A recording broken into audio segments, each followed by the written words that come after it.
Where are you on Libra? I have never understood it. I don't like it one bit. I don't like it because it's centralized. I don't like it because it's Facebook. I don't like it because it's, everybody gets to keep the float. I don't like it because it's like a debit card. I don't like it because it doesn't have any inherent value. I don't like it because it's not. I don't. Welcome back to another Crypto Daily 3 at 3. Kicking it off hot with Joe Kernan on Squawk Box this morning, talking about all the reasons he doesn't like Libra. And so today we're going to start with the stablecoin wars, new information on the Libra front. Second, we're going to talk about a little bit of a Berlin Blockchain Week recap. And 3, we're going to give you a little rabbit hole for your weekend to maybe dig deeper into the trade war and some big kind of macro concepts that are going around right now. But back to Joe Squawk and Libra and why he doesn't like it. So the news out of the Libra camp this morning was that basically that tensions are rising as the EU's antitrust action exploration, which we talked about earlier this week, starts to heat up. It's making companies who are involved with the Libra Association nervous, as you might expect. And so reportedly, this is according to the Financial Times, 3 of the companies, unnamed sources, unnamed companies, are reportedly trying to back out or interested in backing out because of all this tension. This is to some extent non-news. It's news in the sense that it's being reported as news. The Financial Times is obviously a serious publication. It got ramped up into the realm of TV via Squawk Box, right? So people are talking about it, and because of that, it has the potential for a bit of self-fulfilling prophecy, right? Like the more that this happens, the more likely it is that these outcomes come to pass, even if it wasn't necessarily the case before. However, it's not necessarily that something huge and new has happened since we last talked about it. It just, I think, goes to reinforce how big a path or how long a road really Facebook has in front of it as it tries to bring this whole thing online, right? Arbdout says, tired. Libra is going to die because the regulators will kill it. Wired. Libra was stillborn. Do you have any idea how hard it is to get 27 organizations with different goals, cultures, and incentives to pull their shit together and deploy code without this regulator bullshit? So the point that he's making, obviously, is that to the extent that this does die, at birth, basically at the hand of regulators, it was almost always doomed to that. Which is why people were so interested at the beginning of this week when Binance announced Venus, because it's seemingly trying to do a little bit of an end run around that by getting the buy-in of companies and collaborating with them on their own localized versions of stablecoins. So stablecoin wars this week, we've had Binance entering in a huge way with their Venus project, which we talked about earlier this week. We've had 2 now. Facebook kind of antitrust legislation kicking up the dust around them and having some of their Libra Association members getting nervous. The third interesting thing that happened in the stablecoin wars this week is this news that Tether is going to issue basically an RMB, yuan-backed or pegged stablecoin. So basically a Chinese version of Tether. Dovey reported this when it first happened. So the news came from a private chat group from an analyst. Let's pull this up from CoinDesk.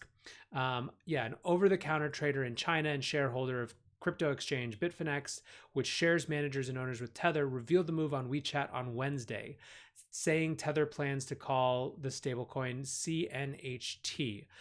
So again, this is not an official announcement. There's only a little bit of information.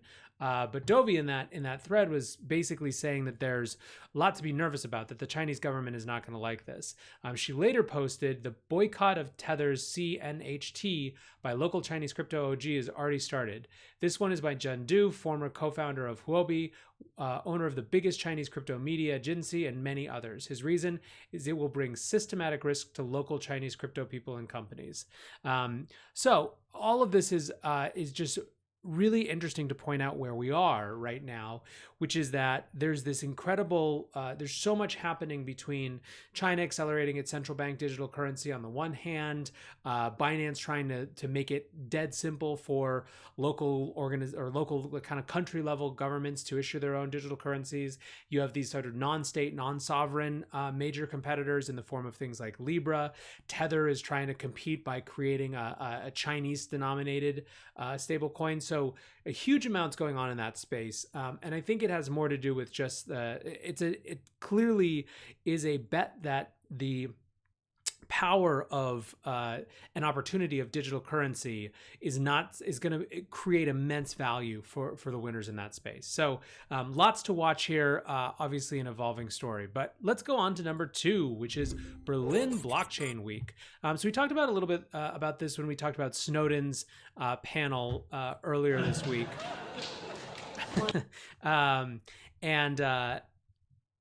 And basically talked about how Web3 Summit was all about privacy and was all about the idea of surveillance and fighting against surveillance. And I was kind of saying that I think that to the extent that the Web3 community can really own that space and create a place for people to fight back against kind of surveillance and surveillance powers enabled by technology, that's something that could be really powerful. But since then, Berlin Blockchain Week obviously has a lot of events. It had Web3 Summit, it had DAppCon. Now we're in the middle of ETH Berlin, which includes just this massive hackathon.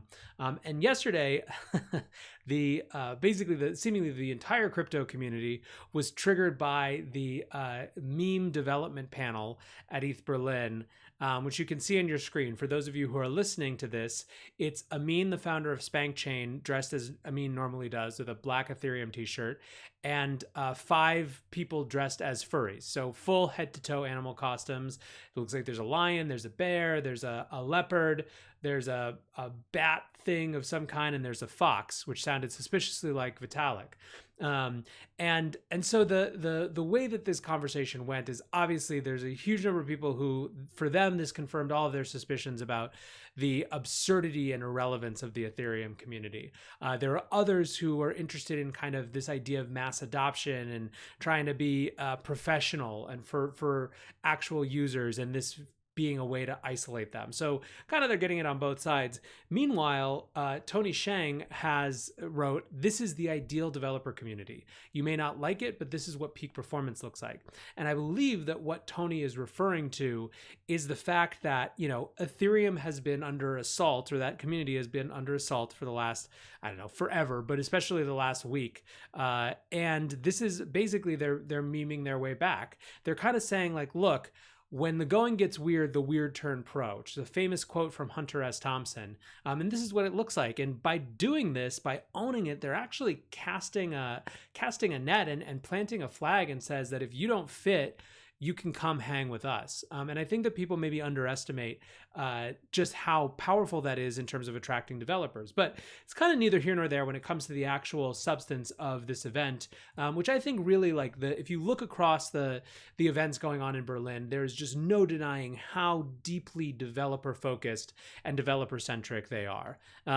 You have just, so Amin here again, who we were just looking at, wrote about around his DAppCon experience. He said, "Just wrote 2 Moloch DAO queries with Dune Analytics. Thanks for putting on a great workshop." And he basically talks about how he went to this workshop with this analytics platform and what he was able to do with it and why it's interesting and valuable. So again, super technical stuff.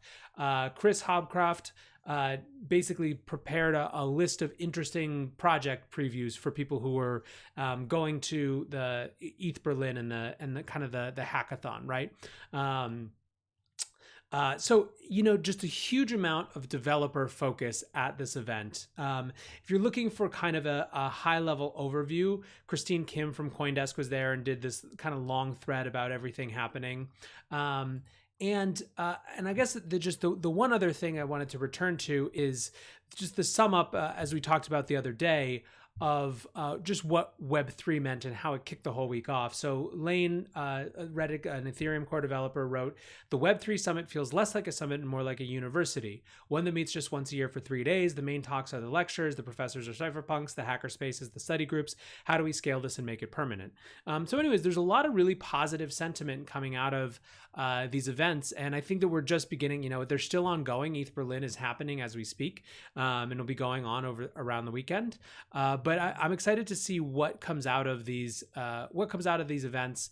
And just, I think that from our standpoint as trying to understand what's happening in the crypto community, these things may feel insular, right? They may feel like they're not CNN, squawk box worthy, but this is where a lot of what's being built is being built and iterated and experimented on. And, it's a reasonable position to not care about that, to care only about the fundamental economic changes of Bitcoin. I think that that's a defensible spot. And certainly for myself, I find so much relevance and interest in the highest macro level of what Bitcoin in particular can do. But I think that to the extent that these technologies and as new approaches to other parts of the money system are going to impact things, a lot of those innovations may come from gatherings of weirdos, which is what this was. And I mean that in the most complimentary way possible. But anyways, let's move on to number 3 now. So number 3, Donnie. So Donald Trump was up to his old tricks today. He was railing on the Fed for not doing more of what he wanted, going so far as to say, "My only question is, who is our bigger enemy, Jay Powell or Chairman Xi, the chairman of China?" He went further with a different thread on China. "Our country has lost stupidly trillions of dollars with China over many years. They have stolen our intellectual property at a rate of hundreds of billions of dollars a year, and they want to continue. I won't let it happen. We don't need China, and frankly, would be far better off without them." Yada, yada, yada, yada, yada. And so it goes, right? So, by the way, don't miss fentanyl. We talked about fentanyl yesterday and the crime FUD. Well, fentanyl's back in the headlines. But anyways, I thought that it might be interesting to kind of do something since it's Friday, and since folks are, heading into the weekend, to propose kind of a little rabbit hole for your weekend, which is maybe around the trade war. So a couple of things I want to just throw out there that are consider these further reading rather than assessments. So first, going back to Dovey again, she wrote, "Trump will make China great again," and basically goes on to argue that all of this intensity and pressure is creating a cauldron for China to innovate and to move faster. Where we've certainly seen this in the context of crypto is the fact that the Chinese government seems to be accelerating its efforts with regard to a China bank digital currency, right? And it was even kind of prompted by seeing what was happening in Libra. So there's clearly a lot going on, and Dovey has a whole thread here. I think that's an interesting thing to explore more. Is Trump effectively going to make China better by putting so much pressure on them? Second is kind of some of the larger political implications, and this is, I think, where, one of the things that's been happening over the last few months, is the convergence of this macro political narrative, or macroeconomic narrative rather, and the Bitcoin narrative. And so Andreas Steno-Larsen says, 1, Trump will continue to push forward in the Cold War 2.0. 2, the Fed will not follow suit with sufficient easing. 3, the U.S. economy faces a high risk of recession as a result. 4, the Fed will be able to blame Trump. So basically the assessment here, and this is retweeting his tweet about Jay Powell, is that this is effectively all a political game around re-election next year, and who gets to blame whom for what. Which I think is obviously nerve-wracking for those of us who are just living in it, which is basically everyone in the world. But I thought that there was something that was interesting. Was someone asked me, do you think S2F by 100 trillion USD, that's stock to flow ratio, is becoming a Bitcoin narrative now being quoted endlessly on Bloomberg, or is it a foundation for the safe haven narrative?